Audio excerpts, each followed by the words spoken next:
Fala galera, tudo bem com vocês? Bom, a gente vai iniciar então agora a nossa nona semana de aulas aí de engenharia de software, dos cursos de bacharelado em ciência da computação e tecnologia e sistemas para a internet aqui do IFE, né, de São João da Boa Vista. A aula de hoje então é dar continuidade àquele primeiro fluxo de trabalhos nosso dentro de um ciclo de vida de desenvolvimento de software, em que a gente está detalhando as questões relacionadas ao levantamento de requisitos, identificação de requisitos. Na última aula, a gente aprendeu sobre definição de requisitos, o que são stakeholders, quais são os tipos de requisitos, funcionais, não funcionais, e nós finalmente finalizamos a aula aprendendo a engenharia de requisitos, que seria a nossa grande primeira atividade aí, quando a gente desenvolve software. Dentro da engenharia de requisitos, efetivamente falando, existem 5 grandes atividades. E uma das atividades é a licitação de requisitos, também conhecida aí como metodologias para coleta de dados e informações. Então, nosso objetivo de hoje é exatamente detalhar essa primeira atividade da engenharia de requisitos. Então esse aqui está o roteiro da nossa aula de hoje. A gente vai relembrar alguns desses pontos da aula da semana passada e nós vamos detalhar principalmente algumas técnicas de licitação de requisitos, que é seminário ou workshops, né? Questionários, observação pessoal, análise documental e a principal delas todas, que é as entrevistas, né? Que a gente vai falar um pouquinho mais sobre isso. Então, só a título de revisão, para a gente continuar se entendendo em qual etapa estamos aí num ciclo de vida de uma software house para o desenvolvimento de um sistema, nós ainda estamos aprendendo questões relacionadas aqui à conversa entre analistas de sistemas e os nossos stakeholders, né, os nossos clientes, onde nós já aprendemos, né, a fazer toda a questão ali de identificação do contexto, do objetivo de um sistema e dos seus stakeholders, e agora a gente vai começar a falar sobre necessidades e análises de sistemas já existentes. Então ainda a gente vai fechar isso, relembrando que existem 2 tipos de requisitos principais ali, e aqui tem a definição do Thayer e o Dorfman, que é uma das que eu mais gosto, que fala que um requisito é uma capacidade que um cliente nosso precisa para resolver um problema e atingir um objetivo, ou também é alguma coisa, né, algum componente daquele sistema para ele poder atingir ou satisfazer um contrato, um padrão, uma especificação ou alguma documentação formalmente imposta, né? Por isso que é possível a gente quebrar e classificar os requisitos em 2 tipos, que são os requisitos funcionais e os não funcionais. Tem um terceiro tipo, que são os organizacionais, mas que no final das contas ele acaba refletindo em um desses 2 primeiros tipos. Então, falando dos requisitos funcionais, são aqueles que efetivamente se transformam em funcionalidades, é alguma coisa que o uso tem que ter no sistema, que o usuário vai utilizar no sistema, ou que algum outro serviço vai consumir. Então eles representam essas declarações de funções que a gente tem, por exemplo, um login, a emissão de um relatório aí de fluxo de caixa de uma empresa, um carrinho de compras. Então essas são coisas que o nosso sistema tem que ter, são funcionalidades, né? Então por isso requisitos funcionais. E os requisitos não funcionais é o que a gente geralmente fala que são restrições que a empresa de alguma forma coloca, que a gente tem que obedecer durante o desenvolvimento do nosso sistema. Então, linguagem de programação, ela não é uma funcionalidade, mas todas as nossas funcionalidades têm que ser desenvolvidas naquela linguagem para aquele sistema específico. Então a gente diz que definir a linguagem de programação é um requisito não funcional. Quando a gente fala que tem que entregar até determinada data, o fato de ter um requisito de tempo é um requisito não funcional. Então tudo aquilo que a gente tem que obedecer de alguma forma, que a gente tem que cumprir, que é requisito, mas que não reflete, né, que não produz uma funcionalidade específica que um usuário nosso vai estar consumindo, esses são o que a gente chama de requisitos não funcionais. Os stakeholders, nós já conversamos bastante sobre isso, mas a gente não pode esquecer que é qualquer pessoa, né, qualquer grupo ou entidade que afeta direto ou indiretamente o nosso desenvolvimento, né? Então, stakeholders é alguma coisa bem genérica. Vimos um exemplo na semana passada que o governo pode interferir com algumas regras, algumas normas, algumas leis no desenvolvimento de um sistema dentro de um nicho de mercado que a gente vai estar atuando. Então, o governo muitas vezes são stakeholders, mas nem sempre vão se transformar em usuários, ou seja, vão consumir algumas funcionalidades. Mas nós não podemos deixar de identificar esses stakeholders, porque quando a gente identifica requisitos, a gente tem que identificar os requisitos para todos os stakeholders. Por isso que é importante a gente ter essa lista definida de alguma forma. E a última revisão, que nós terminamos a última semana de aulas aí aprendendo esse grande processo de engenharia de requisitos, em que a gente começa identificando os requisitos, né, elicitando os requisitos, identificando as principais necessidades, depois a gente remove conflitos, a gente prioriza o que tem que ser feito, ou seja, a gente faz análise e negociação. Depois a gente efetivamente escreve, documenta, né, coloca todas aquelas 6 recomendações textuais que existem. Aí a gente valida isso com os nossos stakeholders para verificar se é o que eles realmente querem. E a gente faz isso até finalmente ter as últimas versões dos nossos requisitos. Tem uma outra grande atividade aqui em cima, que é de gerenciamento de requisitos, que está preocupado principalmente em manter uma rastreabilidade sobre todos os requisitos que foram sendo identificados. E caso a gente tenha que fazer mudanças, a gente também tem que ser capaz de controlar essas mudanças. Então, gerenciamento de requisitos está em cima disso.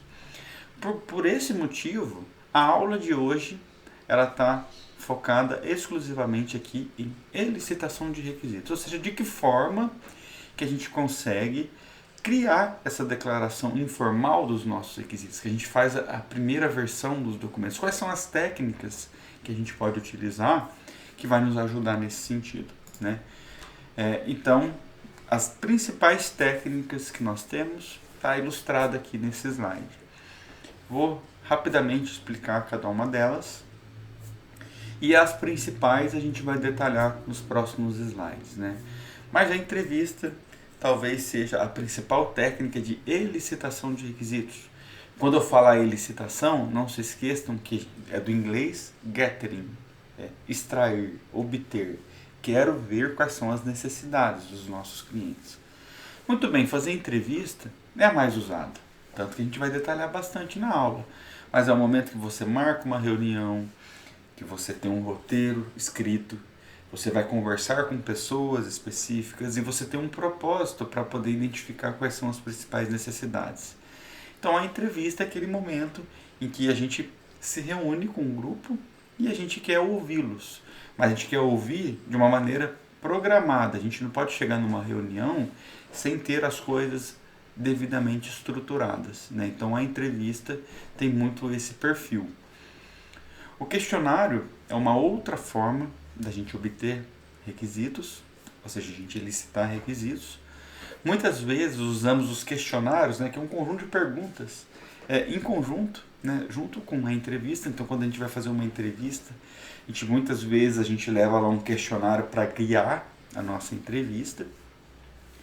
Mas o questionário ele também pode ser aplicado quando a gente tem um conjunto de dúvidas, a gente quer confirmar algumas questões e a gente não vai fazer o processo de entrevista. Então a gente pode montar esses formulários e pedir para que os stakeholders nossos eles preencham esse questionário.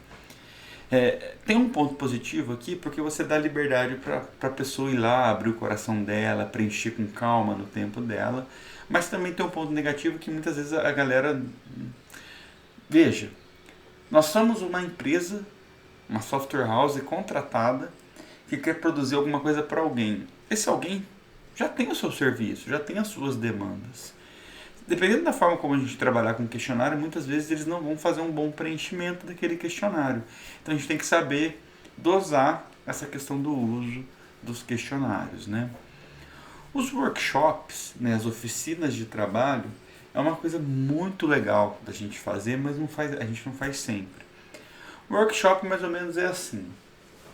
Depois que a gente conseguiu identificar boa parte dos requisitos, já esteja com algumas questões levantadas, mas que ainda tem algumas dúvidas, algumas questões, alguns conflitos que a gente quer confirmar. E perceba, todas essas técnicas a gente tem que, de certa forma, aplicar com todos os nossos stakeholders. E imagina que os stakeholders eles podem ter necessidades que são conflitantes, né? E a gente vai ter que colocar numa mesa de negociações ali para chegar num denominador comum. Então os workshops é quando a gente faz algumas apresentações reunindo vários stakeholders. E aí depois a gente tem alguns pontos de atenção que a gente quer confirmar ou decidir. Então a gente usa uma reunião maior, né? É uma entrevista um pouco maior, em que a gente vai apresentar o que nós já tivemos e a gente já produzimos, e a gente vai ter que covalidar isso com aquele grupo de pessoas. Beleza? Storyboarding é muito legal. Ela é uma técnica que a galera tem alguma dificuldade de entender, por isso que eu até trouxe a figura aqui do lado. Fazer storyboarding, muitas vezes a gente quer entender o fluxo, né, a regra de negócio da empresa, ou como um determinado requisito vai funcionar, e a gente vai desenhar isso num fluxo mesmo. Então a gente pode falar quais são as entradas e saídas, quais são as pequenas atividades que a gente vai estar fazendo. Então fazer storyboarding é exatamente fazer a ilustração do processo sem nenhum padrão notacional. Você pode usar uma UML, uma XML ou qualquer outro tipo de linguagem que nos ajude a fazer aí esses fluxos. Mas não precisa ter um padrão notacional pré-definido. Ele é aberto, a gente só quer ilustrar, a gente vai fazer um storyboarding, né? Então o storyboard tem muito esse propósito aqui. Eu já vou até pular esses, eu vou falar aqui da prototipação ou prototyping, que é o que a galera geralmente confunde em relação ao storyboard. A prototipação é fazer o desenho da tela, é tentar ilustrar exatamente uma situação. Então, por exemplo, eu quero ilustrar aqui uma tela de login, você vem, você faz que vai ter um campo com o usuário, vai ter um campo com a senha, vai ter o botão de logar, vai ter o botão de cadastrar. Então, isso aqui é prototipação. Isso aqui é storyboarding. A prototipação, você já está querendo covalidar o seu entendimento, ilustrando a funcionalidade como ela ficaria no momento que ela estivesse quase pronta. Inclusive, para fazer prototipação, você não precisa fazer na linguagem específica. Por exemplo, vamos trazer aqui para um contexto web. Você não precisa usar lá o HTML, o CSS para prototipar. Não precisa. Você pode simplesmente fazer como eu tentei ilustrar aqui, fazer um desenho. Fala, olha, vamos fazer, deixa eu entender esse requisito. O nosso entendimento sobre isso está sendo esse. Vai desenhando, é isso, não é, vai ajustando, beleza. Isso nos trouxe um conhecimento, nos agregou coisas quanto àquele requisito em questão. Então nós prototipamos aquele requisito. Diferente do storyboarding, que é quando a gente tenta ilustrar um fluxo de trabalhos, informações sendo trocadas. Não é uma funcionalidade sendo representada. Tudo bem? Certo. Role-playing. Role-playing, eu acredito que muitos de vocês já devem ter jogado RPG, seja jogo, videogame, seja em tabuleiro, não importa. O que é o role-playing? O role-playing é quando você atua, né? Quando você, muitas vezes, assume um papel dentro do contexto do jogo, por exemplo, né? E o que é a técnica de elicitação de role-playing?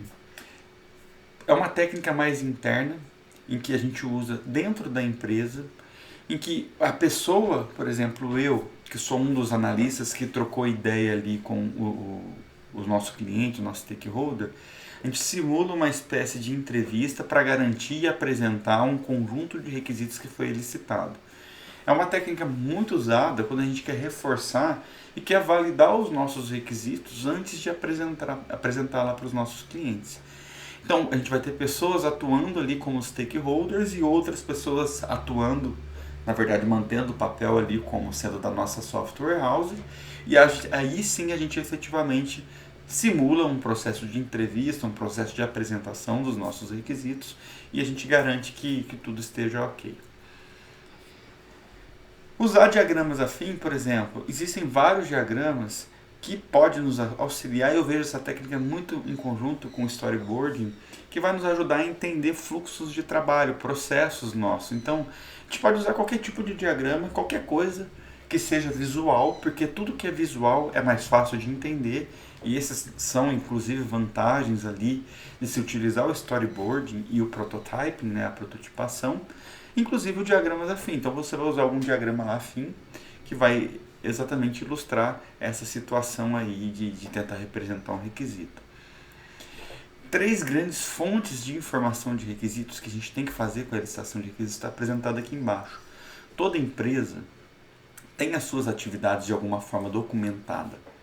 E se você está fazendo um sistema para aquela empresa, dentro do nicho do software que eles atuam, e eles têm documento que explicam algumas questões, algum processo, a gente tem que pedir isso para a empresa e tem que analisar, até para ver se está coerente, para ver se o pessoal não esqueceu de passar alguma informação, porque muitas vezes a gente já viu isso, né? O stakeholder tem dificuldade nesse processo de comunicação com a gente.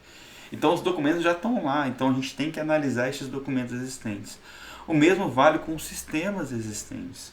Muitas empresas já têm alguns sistemas, eu estou falando dessa última agora, que é a análise de sistemas existentes.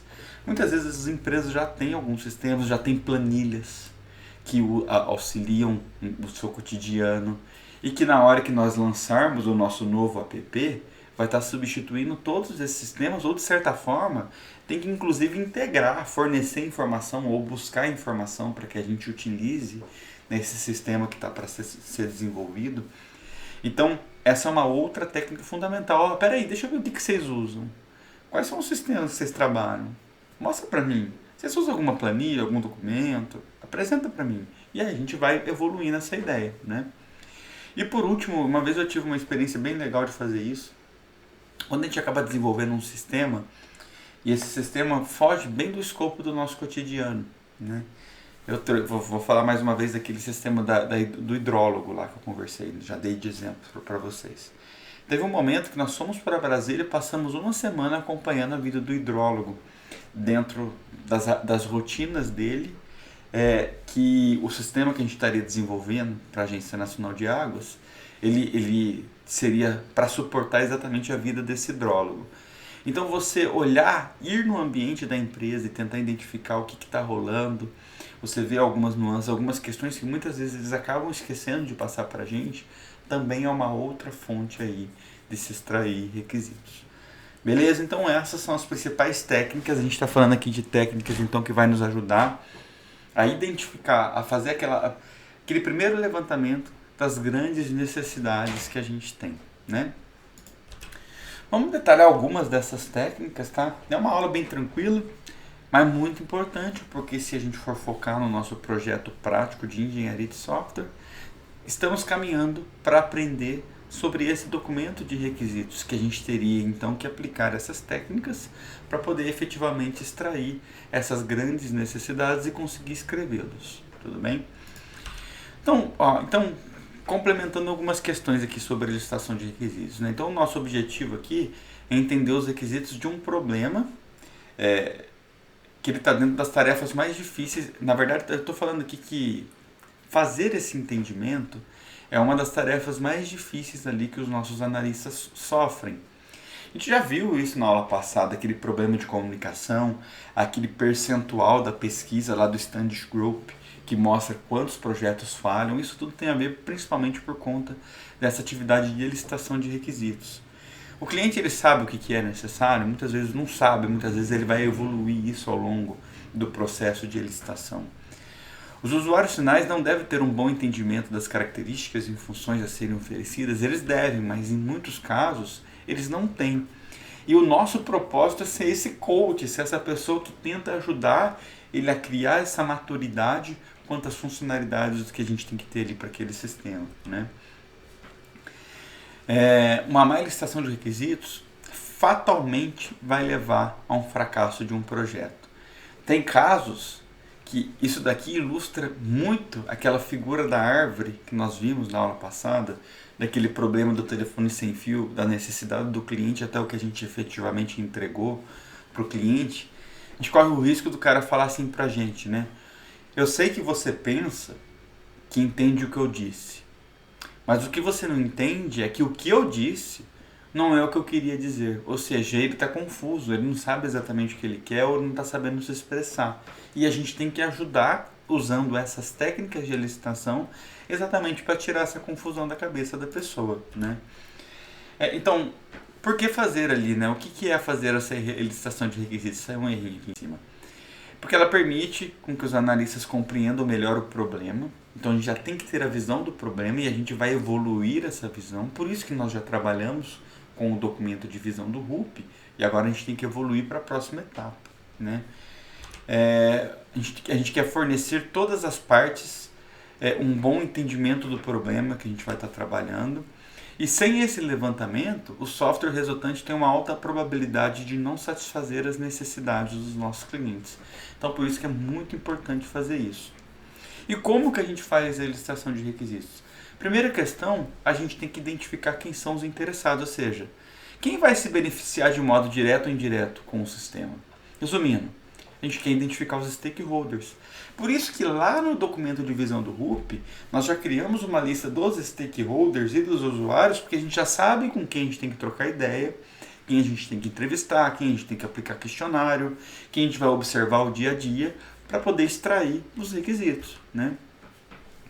A gente tem que reconhecer esses diversos pontos de vista, porque fatalmente o sistema, quando a gente for trabalhar, pelo fato de envolver diferentes pessoas, a gente tem diferentes pontos de vista que a gente tem que levar em consideração. Então, a gente não pode deixar isso de lado. E a gente tem que sempre buscar aí uma colaboração com os clientes para tentar identificar aí esses requisitos, entrar num acordo e tirar qualquer tipo de inconsistência que eventualmente a gente pode ter. Tudo bem? É muito importante, então, a gente conseguir, na primeira coisa, diferenciar o que é dados do que é fatos, né? Do que é opinião. Então, assim, o que é opinião não é requisito, opinião é o que o cara pensa. Trabalhar com dados e fatos é o que impacta no levantamento de requisitos, porque fato é uma realidade, dado é algo palpável, você está vendo uma informação.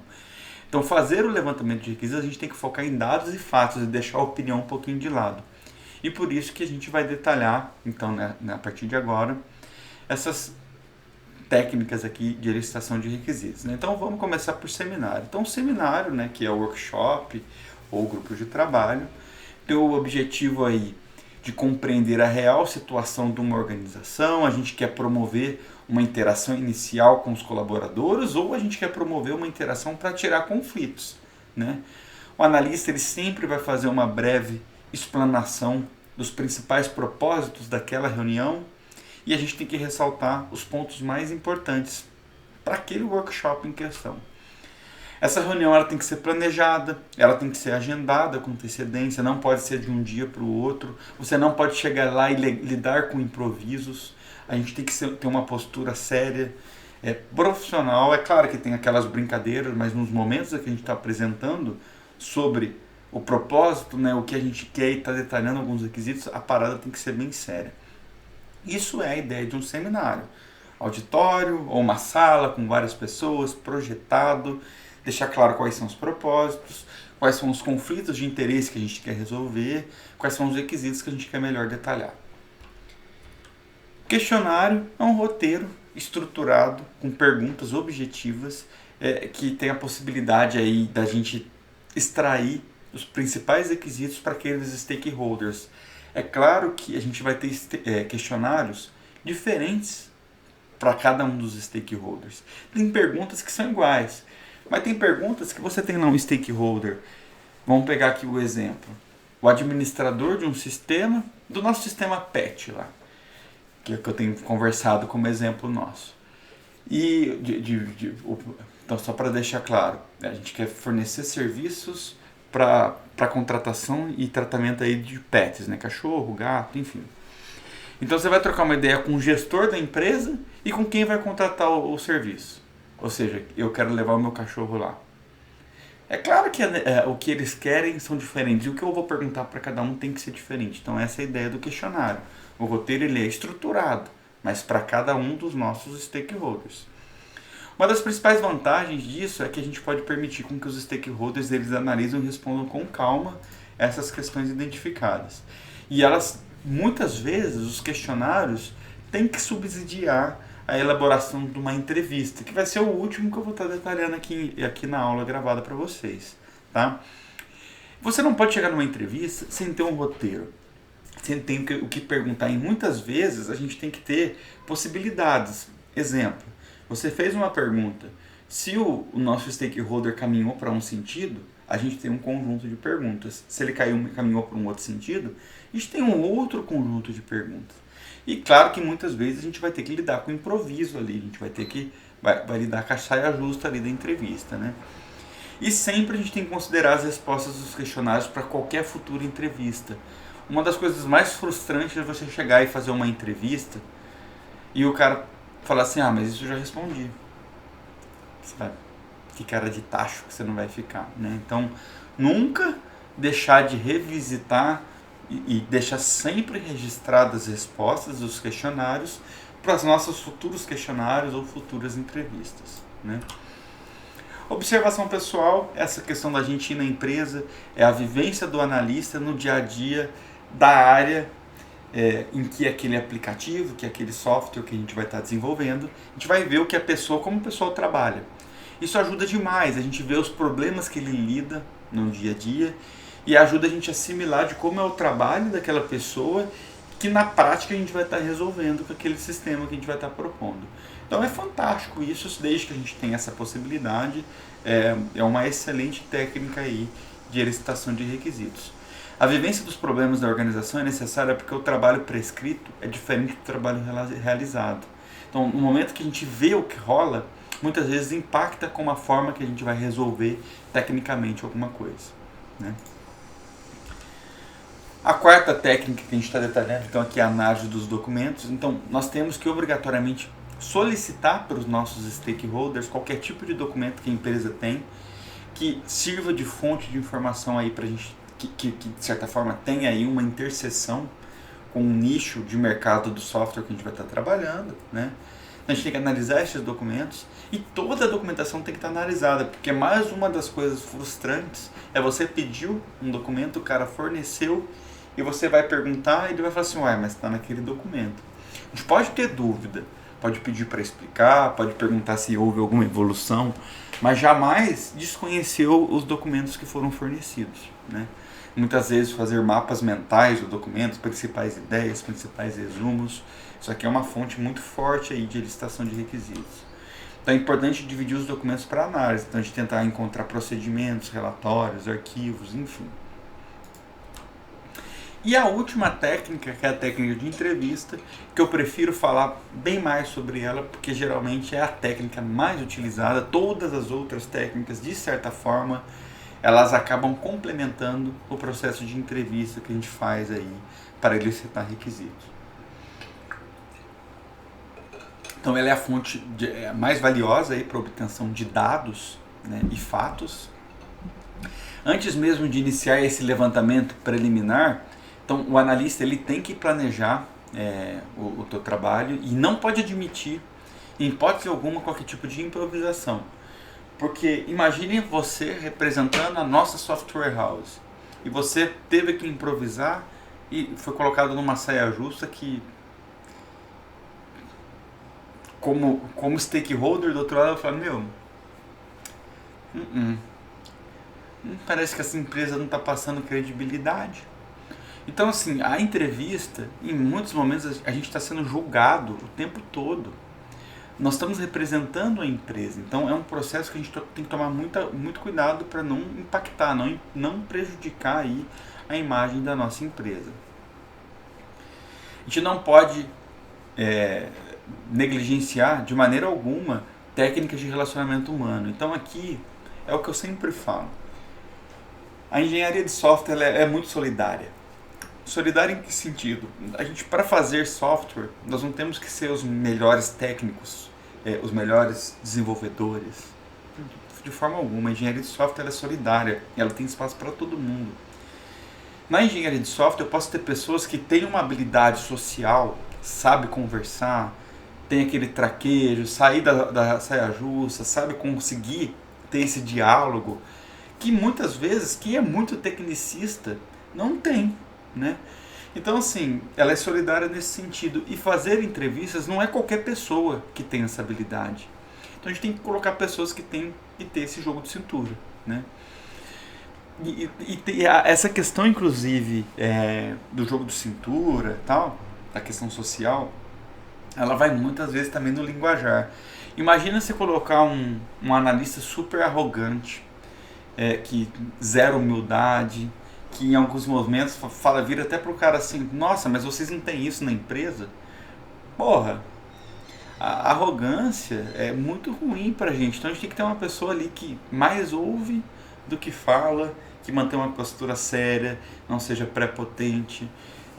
E a gente sabe se posicionar para também, porque o cliente muitas vezes ele quer montar na gente.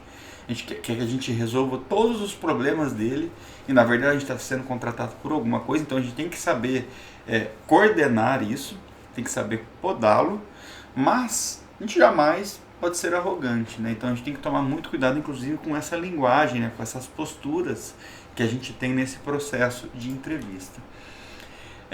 A gente tem que ter sempre uma metodologia que eu vou conversar com vocês agora. Toda entrevista tem que ter um horário, uma data, uma hora marcada, tem que ter um esquema para aquela entrevista, o entrevistador tem que ter um comportamento, a forma como a gente conversa, ou seja, a linguagem, ela é importante. Nós temos que se preocupar com fatos em relação às opiniões e a gente tem que, obviamente, extrair as necessidades daquele usuário, né? Então vamos conversar um pouquinho sobre cada um deles, né? Então, a entrevista ela tem que ser agendada com dias de antecedência. Na hora que você vai agendar, deixa claro qual é o propósito daquela entrevista. Deixa claro com quem você vai ter que conversar. Você está conversando com a pessoa correta? Jamais, em hipótese alguma, você agendou uma data e uma hora. Nós, como software house e analista que está tentando extrair requisitos, né, estamos fazendo elicitação de requisitos, tem que ser pontual. Lembra da questão da imagem da empresa? Então, atraso, de certa forma, pode mostrar que a gente não está interessado. Por acaso aconteceu, tudo tem que ser devidamente justificado, com calma, satisfação para o nosso cliente, nosso stakeholder, mas de certa forma evitar ao máximo, né? Data e hora na entrevista tem que ter início e término exatamente no que foi planejado. Não atrasar em hipótese alguma e terminar exatamente no momento que foi combinado. Inclusive, se você marcou uma hora de entrevista, você geralmente marcou uma hora porque o nosso cliente tem outros afazeres e ele não pode ficar ali com a gente o tempo todo.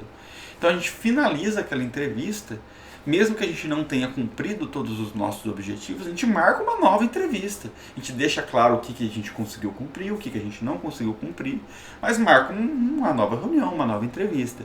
Então, mas respeitar, até para mostrar a seriedade do nosso processo, né? Preparando então esse esquema, né, que é um esquema que a gente vai investigar, né, o dia a dia, quais são as principais necessidades, e a gente quer extrair então essas informações que vão efetivamente virar requisitos.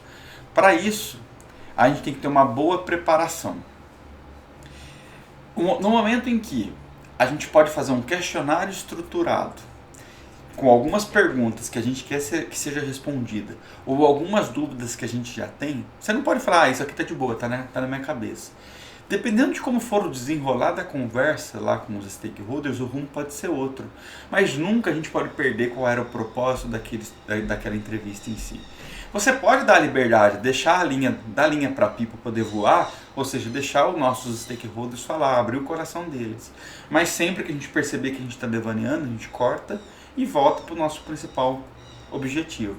Então a gente tem que fazer uma boa preparação. Dessa forma, a gente foca em exatamente aquilo que a gente precisa, a gente vai desconsiderar esses devaneios, essas viagens aí, ou seja, os pontos não relevantes dos nossos entrevistados, né? Sempre a gente anota, mostra seriedade, você garante que você não está perdendo as informações, tudo que é importante você vai anotar, que seja num computador, que seja escrevendo, depois você vai transcrever lá para o computador, e se for possível gravar Breno, particularmente, eu não gosto da gravação, porque se eu gravei, eu vou ter que fazer de novo, vou ter que ouvir. Então eu gosto de sempre anotar, mas usar a gravação ali como uma alternativa. Mas só gravar se for autorizado. Então deixar claro, perguntar, colocar o celular, mostrar que você está gravando, pausando. Então isso tudo também para mostrar aí a seriedade do processo. Quanto ao nosso comportamento, o nosso comportamento como entrevistador tem que ser tem que ser bastante profissional. A gente tem que ter aquelas boas maneiras ali de um relacionamento, de uma conversa. Só que tem algumas questões que é muito importante. Primeira questão, nenhum cliente tem que saber o linguajar técnico que nós, da Software House, utilizamos. Então você chegar lá e começar a falar de diagrama de casos de uso, porque isso vai impactar no diagrama de sequência, porque a classe, o objeto, isso daí eles não vão entender. Então a gente tem que falar com cuidado. A gente tem que evitar jargões técnicos ou termos que não são de conhecimento do nosso entrevistado. Essa é a primeira questão. A gente tem que garantir que todo mundo que está naquela conversa tem o mesmo entendimento da conversa. Evitar gírias, né? A gíria, dependendo da gíria que a gente usa, também pode ser pré-julgada. Então, como a gente está aqui num processo que é um dos primeiros diálogos que a gente tem com os nossos stakeholders, a gente tem que manter a boa aparência. Então, evitar a gíria. Sempre se apresentar para uma entrevista decentemente trajado, não chegar com uma Havaianas, né? Então, por exemplo, se eu pudesse, eu ia dar aula de Havaianas todos os dias, né? Mas eu não sei se é o mais legal, né? Os alunos talvez vão me julgar ali pela aparência. Não é bacana, né? Só que assim, tudo em questão a traje, a gente tem que levar em conta a cultura da empresa. Tem empresas que são mais tranquilas quanto à questão do traje. Você vê que o pessoal não trabalha de social, só de uma polo, uma camiseta. Então, a gente tem que sempre se adequando. A gente tem que fazer um estudo antes, para saber de que forma que a gente vai se comportar e ir, na verdade, para aquela entrevista. Tem que ficar sempre atento a perguntas e respostas. Você perguntou, a pessoa respondeu. Dar satisfação do entendimento ou não entendimento para aquela pergunta. Fazer anotações. Se tem várias pessoas conversando, se preocupar de que todo mundo que está naquela conversa está sendo respondida. Porque todos os nossos stakeholders têm a mesma importância, né? Então, tem que tomar muito cuidado com isso. Então, sempre mostrar o interesse da gente, a gente está querendo ajudar ele. Na verdade, isso é uma das coisas mais legais. Quando a gente está sendo contratado para fazer um sistema, esse sistema vai ajudar o nosso cliente de alguma forma. A gente vai trazer algum benefício, alguma vantagem competitiva, vai resolver alguma dificuldade que eles já enfrentam, talvez há anos. Como também vai sofrer resistência por conta da galera, talvez que é mais antiga, e acha que aquele sistema que a gente vai estar fazendo vai estar substituindo o serviço dele. Mas na verdade não, né? Na verdade a gente tem que mostrar que o sistema está lá para ajudar. Vai melhorar a vida dele. Ele vai só ter que aprender como é que usa, mas o trabalho continua sendo dele. E a gente está para resolver os BOs que ele já tem. Então deixar isso sempre muito claro, né? E nunca desviar a atenção para assuntos que não têm respeito. Então assim, ó, exemplo. E muitas vezes, quando a gente está trocando uma ideia com os nossos stakeholders, às vezes começa aquela questão de questionar a política da empresa, questionar a forma como um outro stakeholder se comporta, né? Estou falando inclusive do que ele quer, não quer, inclusive a forma como ele fala, e isso não é problema nosso. Nós não estamos lá para julgar ninguém e nem a empresa, a gente está lá para ajudar. Então a gente tem que tomar muito cuidado para saber focar apenas no nosso objetivo, que é o quê? Extrair os requisitos para aquele sistema que a gente vai estar desenvolvendo. Quanto à linguagem, né? Então, a entrevista ela é uma comunicação de ideias, é esse diálogo, esse bate-papo. E ele só vai funcionar se todo mundo conversar a mesma língua. Então, evitar esse linguajar técnico, como a gente já tinha conversado, se os usuários não conhecerem.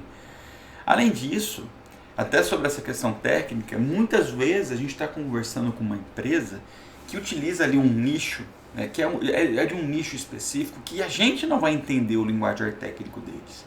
E se isso acontecer, a gente tem que deixar claro que a gente precisa de uma ajuda nesse sentido.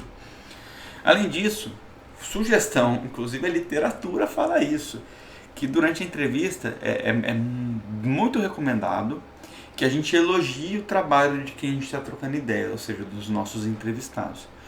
A gente puxa o saco, sem demagogia. Porra, legal, vocês trabalham assim, beleza.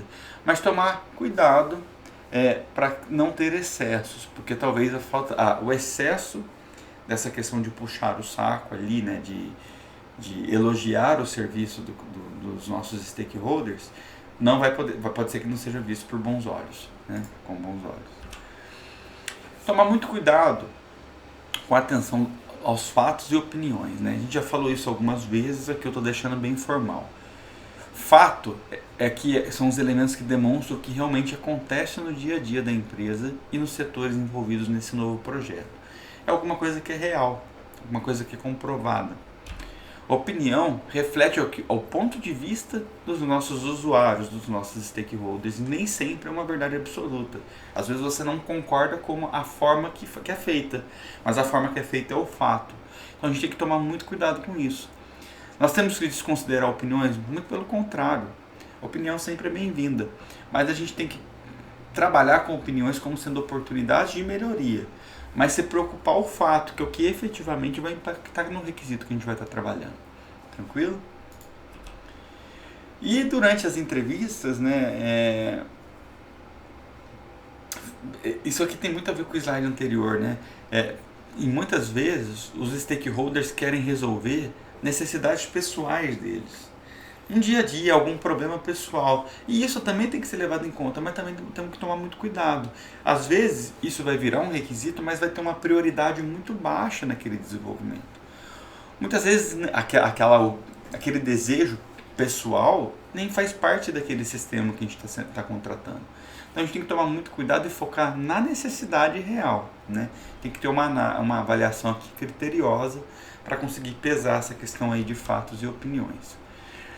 E aqui em questão a uma estrutura que uma entrevista tem que ter, ela geralmente tem 3 partes, né? Ela tem a introdução, o início da entrevista, ela tem o processo de entrevista efetivamente falando, e ela tem o encerramento, né? O entrevistado, a pessoa que a gente está trocando ideia, não pode perceber a mudança da fase, mas a gente que estamos conduzindo isso tem que fazer essa mudança das fases bem suave, mas deixar claro que isso está rolando.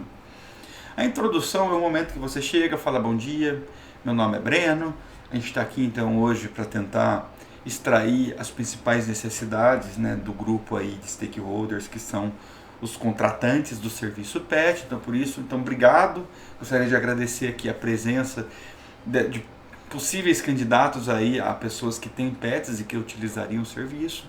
Então você está sempre deixando claro qual é o objetivo daquela entrevista, explicar o porquê que aquele usuário está sendo entrevistado. É um clima tranquilo, nossa, hoje está obrigado pela presença, hoje sextou, né? Beleza, depois aqui fazer um happy hour, então tranquilo. Mas na hora que a gente efetivamente começar a entrevista, a gente tem que mudar a postura. Esse começo, para a gente conseguir estabelecer nessa fase de introdução, esse diálogo em que todos participam, a gente mantém esse clima descontraído, mais confiante sobre o que a gente vai estar passando, aí a gente vai passar para a entrevista aí sim com profissionalismo. Então vamos começar a trocar uma ideia. A primeira dúvida que a gente tem é essa. Nós tínhamos pensado de fazer o desenvolvimento dessa forma, o requisito que a gente tinha entendido era isso. O que vocês acham? Porque eu percebi que tal usuário tinha pensado de um jeito e tal usuário de outro jeito. Vamos trocar uma ideia? Então, perceberam a ideia? Então a gente vai controlar.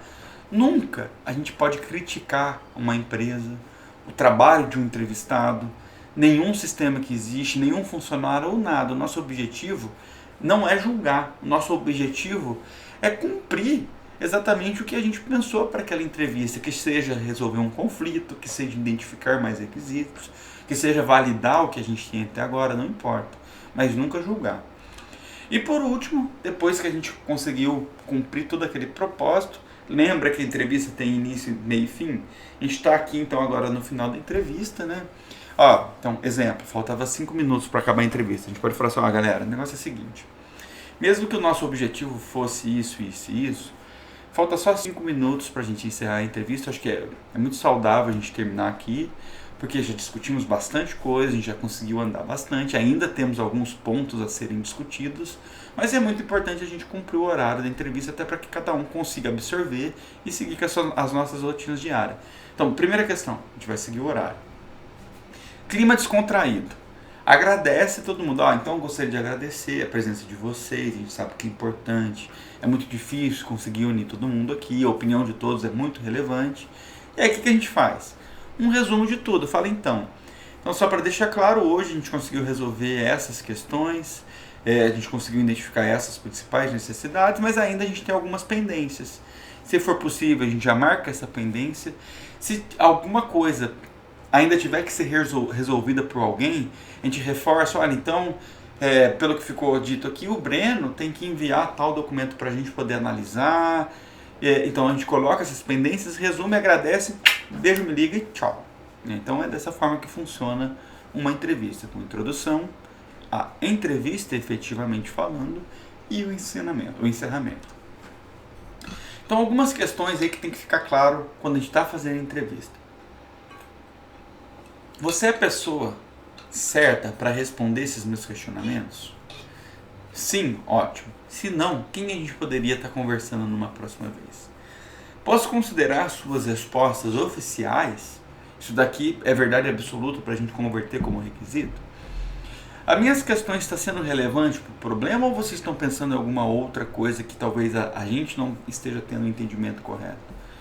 Alguém mais tem alguma informação para nos fornecer que seja adicional à nossa discussão? A gente tem que perguntar mais alguma coisa? Então essas são questões que podem nos ajudar aí nesse roteiro. Sempre quando a gente for fazer, a trocar ideia, com os nossos usuários, lembrar que consultores e analistas têm linguagens diferentes, têm experiências diferentes, percepções diferentes e valores diferentes. Cada um tem um nicho de trabalho, conversa diferente, cada um tem uma experiência de vida na empresa. Nós jamais podemos chegar lá dentro de uma empresa que a gente vai estar entrevistando e querer dizer que a gente sabe mais do que o pessoal. Os caras trabalham 10 anos, a gente está aprendendo faz uma semana, um mês, 2 meses. Então vai demorar muito tempo para a gente ter a mesma experiência. A questão de percepção de problemas que vão ser resolvidos, valores de vida, então a gente tem que levar sempre todas as questões pontuais, num processo de entrevista. Quais são algumas dificuldades que a gente pode ter aí durante a entrevista? Então, a gente pode estar entrevistando a pessoa errada e a gente tem que refazer. Mas antes refazer do que trabalhar em requisitos errados. A gente pode perder a oportunidade de falar com a pessoa certa, sobre aquele requisito. A gente pode entrevistar a pessoa certa, mas no momento errado ainda a gente talvez não tenha aquela maturidade para aquela conversa. A gente ainda tem que aprender algumas outras questões para conversar com aquela pessoa. A gente pode fazer pergunta errada e obter respostas erradas. Então essas são algumas das dificuldades que a gente tem que estar sempre atento e que pode estar acontecendo ali num processo de entrevista. Então o produto do trabalho da licitação de requisitos é encontrar o que o sistema tem que fazer. A gente vai ter que ter uma declaração das necessidades e a viabilidade, uma lista detalhada de todos os nossos stakeholders. A gente tem que ter uma descrição do ambiente técnico que aquele sistema vai ser implantado. Nós vamos ter que ter os requisitos de certa forma organizados, similares dentro de um mesmo contexto. A gente tem que ter os cenários de uso do sistema. Então esse é o nosso produto. Por isso que o nosso produto da licitação de requisitos é um documento bem completo, bem complexo, porque ele de certa forma ele dita o ritmo a partir de tudo. Então a gente tem que usar essas técnicas de licitação de requisitos exatamente para isso.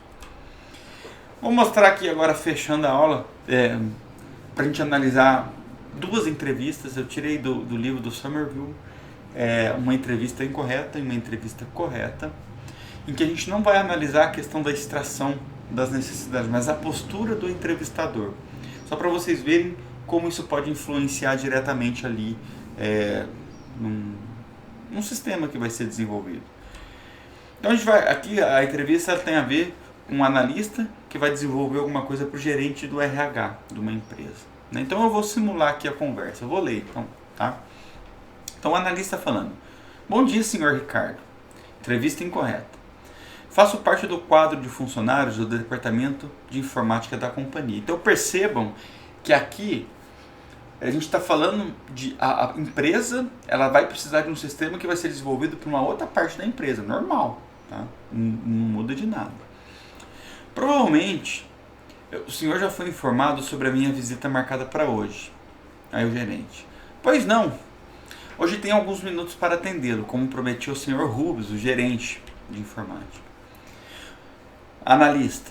Como o senhor sabe, pretendemos fazer algumas mudanças na empresa, principalmente no departamento de recursos humanos, possibilitando uma boa redução do seu quadro de pessoa.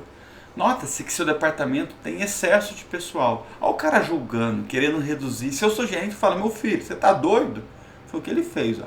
Redução de pessoal, mudanças, logo no departamento de RH? Não, é difícil acreditar no que eu estou ouvindo. Todos os funcionários do setor estão sempre ocupados. Então a gente já viu aí uma fala equivocada do nosso analista, né? Analista. Acho que o senhor não entendeu o que eu disse, ou quis dizer. E talvez ele se equivocou mesmo, mas ele se enrola mais. Ó. Vamos criar um novo sistema de trabalho no seu departamento e quase todo o serviço será realizado pelo computador. Logo, vai sobrar pessoal.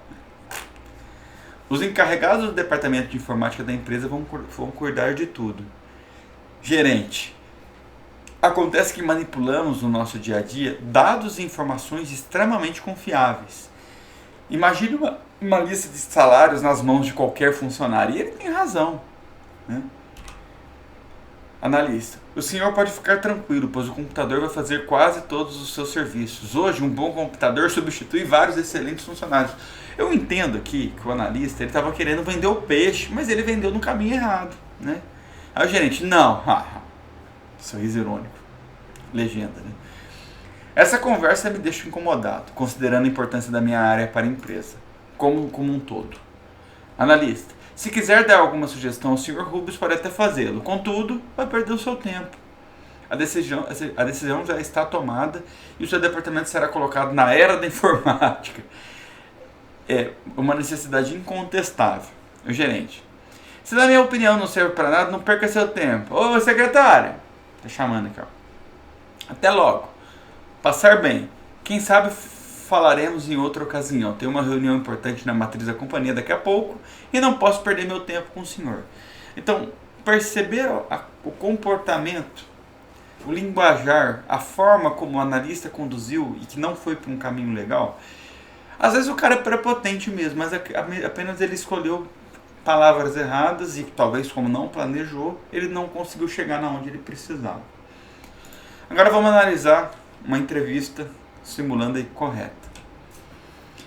Analista. Bom dia, senhor Ricardo. Meu nome é Paulo. Sou do departamento de informática da companhia. Bom dia, senhor Paulo. O RH falou, né? O analista. Obrigado por ceder um pouco do seu tempo. Sei que está sempre muito ocupado. Olha uma puxação de saco saudável aqui. Isso é saudável. Aí o RH. É verdade, mas em que posso ajudá-lo? Analista. Bem, como o senhor sabe, estudamos uma forma de dar maior apoio ao corpo gerencial da empresa. Começamos por uma das áreas-chave da empresa, que é o departamento de recursos humanos. Todos os departamentos dependem dele. Além disso, gostaríamos de aproveitar suas ideias e experiências, se permitir. Outra puxação de saco, mas é uma questão de uma condução, de um elogio, que só vai trazer o cara para o nosso lado. A gente está tentando mostrar que a gente quer agregar valor e a gente vai continuar ali trabalhando junto. Aí o gerente, ó, pois não, estou às suas ordens. Nem está sendo educado assim. Pois não, estou às suas ordens, mas a gente manteve um diálogo. Obrigado. Acredito que o senhor tem cedido, a cada dia que passa, a cada dia que passa, o acúmulo de trabalhos que vem recaindo sobre a sua área, com as frequentes mudanças que ocorrem nos dias de hoje. Realmente é verdade. Eu mesmo passo horas preenchendo formulários, relatórios. Aí o analista. Certo, isso é preocupante. A atividade gerencial, propriamente dita, acaba sendo prejudicada. Uma pessoa como o senhor deve se ocupar com decisões e deixar o trabalho braçal para o computador. Gerente. Bom, isso realmente me interessa. E pode ter certeza que eu e meus funcionários estaremos à disposição em tudo que for possível. Está ótimo, disse o analista aqui. Ó. Em breve faremos um novo contato para podermos, com a sua permissão, falar com alguns de seus funcionários visando identificar as principais necessidades desse sistema. O gerente, foi um prazer. Bom dia, Sr. Paulo. Analista, bom dia, Sr. Ricardo. Então, assim, as duas entrevistas têm um um propósito do primeiro contato. Talvez a gente já poderia estar até chegando a marcar a reunião, né? E foi esse diálogo nesse sentido. Mas a gente viu comportamentos muito diferentes. Então foi só exemplo para a gente ilustrar a entrevista de que forma que a gente pode ter sucesso ou não, né? Eu acho que o comportamento do analista é muito claro ali na primeira entrevista, que ele não foi bem sucedido, ele caminhou aí pro lado errado, né?